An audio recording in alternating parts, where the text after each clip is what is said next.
Wisconsin Broadcasters Association Hall of Famer Bob Uecker ruled Milwaukee's airwaves in the 60s and 70s. He spoke with countless musicians and celebrities over the years. Bob collected remarkable recordings of these encounters, which he's now sharing with the public. Here's Bob. The Milwaukee Braves baseball season begins tomorrow against the New York Yankees.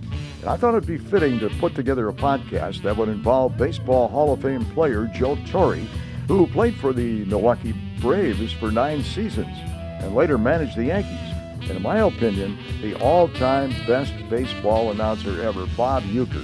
Bob was a huge supporter of the Milwaukee Braves Historical Association. At an association banquet celebrating Joe Torre, we get a nice surprise when Bob Uecker gave a memorable tribute to Joe. Now, Bob said before the banquet that he didn't want to speak, but after Torre wrapped up the night with his speech, I asked Bob if he would just say a few words about his former roommate. Without hesitation, he got up and he did 15 minutes of hilarious insights and stories that had those in attendance rolling over with laughter. This was the last time Uecker spoke in front of this organization. We're all going to miss his play-by-play, his stories, and the many laughs he gave us throughout 50 years with the Brewers. Don't you agree, those of you that been here before, that this was the best banquet we've ever had? I mean, this is incredible. All we're going to do is some time for Bob to come on here and say something. Want to say a couple words now?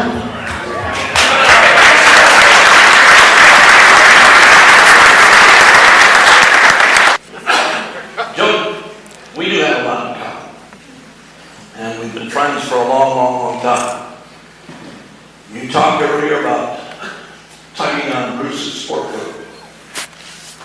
A lot of other people have been tugging on it too. I thought he had a one-piece suit on when he came in.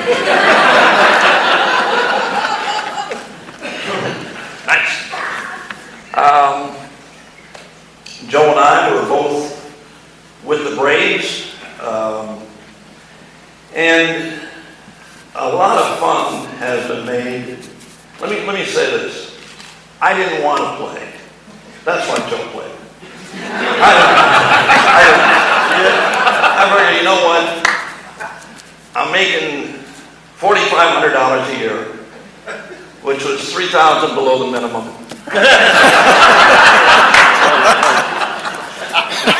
But what I did was every once in a while, I would sell other players' equipment to get back to the minimum salary. There were a couple of times that I used it, and well, it came in handy. But it was different. Guys like Joe would order bats from Louisville Slugger and Arondick at that time, and you could get flame-treated bats, get regular bats. I always liked the flame-treated, and the first order I got, I remember, came with a box of ashes, which was okay. You know, I had no problem with that. I can remember the pictures that Joe talked about. Warren Spahn, Lou Burdett. I mean, I caught Lou Burdett enough times with that spitter where I had infections. Terrible what he did. Bob Gibson, one of our good friends and one of the great pitchers that I've ever caught. I can remember one particular game going out to the mound, and he was mean all the time. Tim McCarver went out there one time, and he told Tim McCarver that the only thing he knew about pitching was that he couldn't hit it. So I go out there to talk to him, and he said, "What do you want?" And I said, "Nothing, I'm going out to see Kurt Flood instead of you."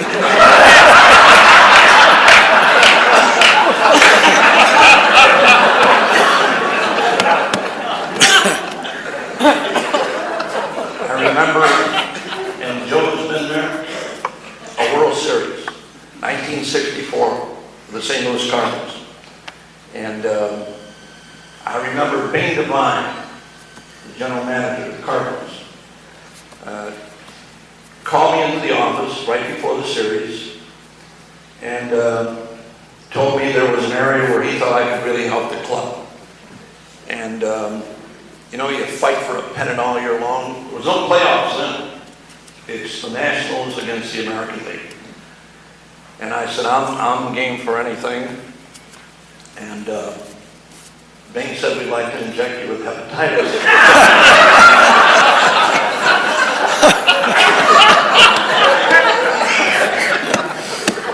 I said, well, I'd be able to watch the games. And he said yes. And, so I remember turning a very beautiful color of yellow with that cardinal and sitting on the bench and enjoying the World Series. And of course, the following season, the ring ceremony.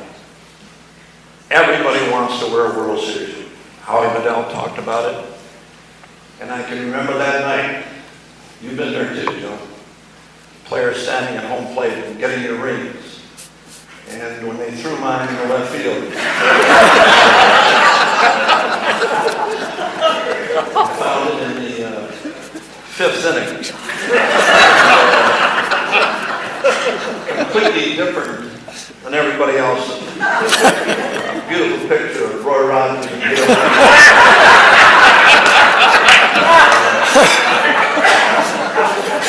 Those are the things that, I take away from the game of baseball. The day he retired, I remember walking in the clubhouse in Atlanta. Newman Harris was our manager at that time. And it's a tough time for a player. When you're going to go, there's no more baseball as a player. And I remember Newman Harris telling me there were no visitors allowed in the clubhouse. Which is a little testy.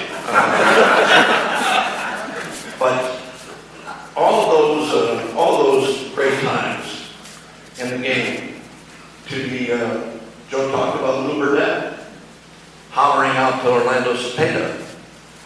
I had it just the opposite. The catcher would holler out and tell the pitcher what to throw to him. That was a little different. But to be a part of a championship, and then of course to finish your career as a champion. Speaking of your grandpa too, did you know he had a minor bird that sounded just like he did? Earl Gillespie, who both Joe and I knew very well. Earl Gillespie, I saw you sitting there. I got to tell the story. Judy and I went over to Earl's house one day after a game, and he had a minor bird that sounded exactly like him. And we walked in the house. You remember this? And I heard this bird, but it was in a different room. And I asked his wife, Margaret, I said, "Where's Earl?" She said, "He'll be here in a little while." I think he's ducking me. He invites me to his house, and then he ducks me. And our other friend, who I miss very dearly tonight, Johnny Logan. Johnny Logan invited me to his house for dinner, along with Judy. We get to the house. Dottie comes to the door, his wife. She's in hair curlers and everything else. She said, "What are you guys doing here?" I said, "Johnny invited us to dinner." She said, "He's not even home." He didn't even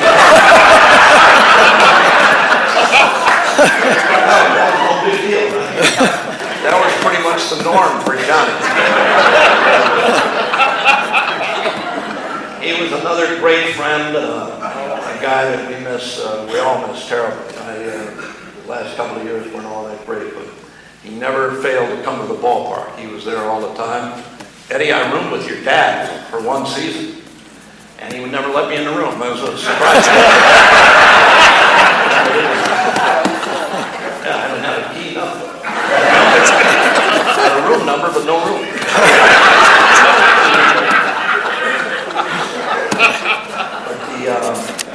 But the broadcasting part of it came in Atlanta. When I got there, and this is a true story, Joe just told it a minute ago, he had a broken foot, and he had a huge cast on his foot. And the Braves at that time had about 4 doubleheaders back then. And I told this story this afternoon. I was losing so much weight. I'm begging him to come back and play, even with the broken foot. I said, can't you hit and I'll run for you? But catching Phil Negro, that was my job when I got back to the Braves. And I had caught Phil in the minor leagues. We both did. And I remember Phil Negro at Louisville splitting my finger. I got a split finger from one of his knuckleballs. I didn't catch it clean. I caught it just barehanded. That was clean. When I had a split finger, so your brother went and told the trainer that I was coming up. I was down in the bullpen. I had a split finger, and this trainer's name, Joe, remember, you don't know him, Harvey Stone. Harvey Stone said, if he's hurt, he'll come up here. So that's what my deal with the Braves was at that time. Wasn't too highly thought of. But my broadcasting career, that started in Atlanta after chasing Phil Negro for 1 year. Joe was unbelievably helpful in those games. And I was catching Phil every 4th day. And the constant chatter from Joe, it's over there. It's over there. There it is, back there. Go get it. Helpful. Joe and his brother, Phil and his brother, Joe, pitched a game against each other in Atlanta. And during that game, I saw their folks more behind home plate than they did the whole weekend. But of course, it gave me an opportunity to come up with a fantastic line about catching the knuckleball. And that was to wait till it stopped rolling and then just pick it up. Made it all easy. The broadcasting part of it, I worked with 2 of Joe's friends, Milo Hamilton and Ernie Johnson. And I was all fired up about that part of my career until I found out that my portion of the broadcast was being used in Jam Radio Free Europe.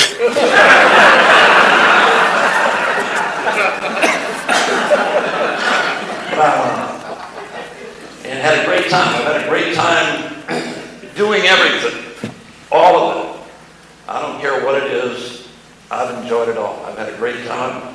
Had a great time being here in Milwaukee. That thanks to Bud Seeley.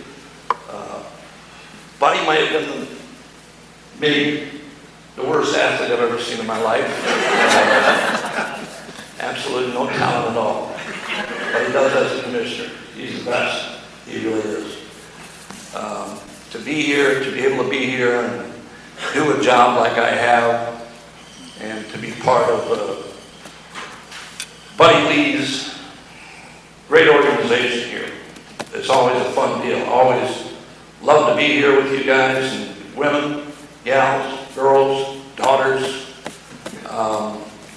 Always a big time, and enjoy you at the ballpark. And hopefully, this year is going to be a good year. Be a year where they'll be in the race for the whole year. It should be fun. It should be a lot of fun. And it was fun here tonight. And Joe, congratulations to you. Bruce, never mind. The only guy that's actually happened to go to a play and call a game with a German Shepherd there.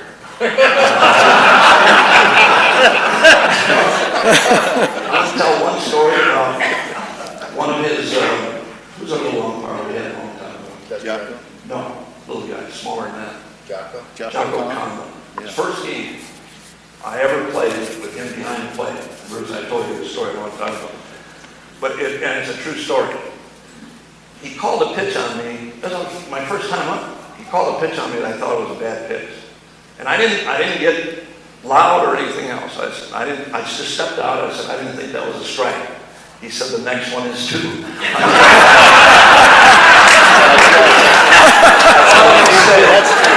thank you very much.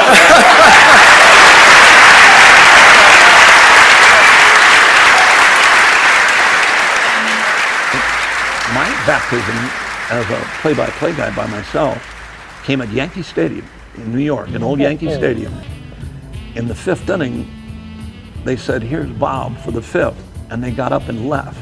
And I have a cough switch, a cough button, and I begged them to come back. True as I'm sitting here, the engineer said, Bob, you better start talking, there's one out. And now I got to go back and try and describe what happened, and I'm making it worse. I had already done Tonight shows. I had already done all that stuff. But this made me more nervous because my friends in Milwaukee were listening to me. I was scared to death. I really was. So long, everybody. From American Family Field here in Milwaukee. Bob Berry. Thank you for listening to Bob Berry's Unearthed Interviews. Be sure to subscribe and rate our podcast wherever you find your podcasts. You can find all our episodes at WisconsinBroadcastersMuseum.org. Check out Bob Berry's book, Rock and Roll Radio Milwaukee. Book sale proceeds support Donate Life Wisconsin. Special thanks to Wisconsin Historical Society and for financial support from WBA Hall of Famer Terry Barr.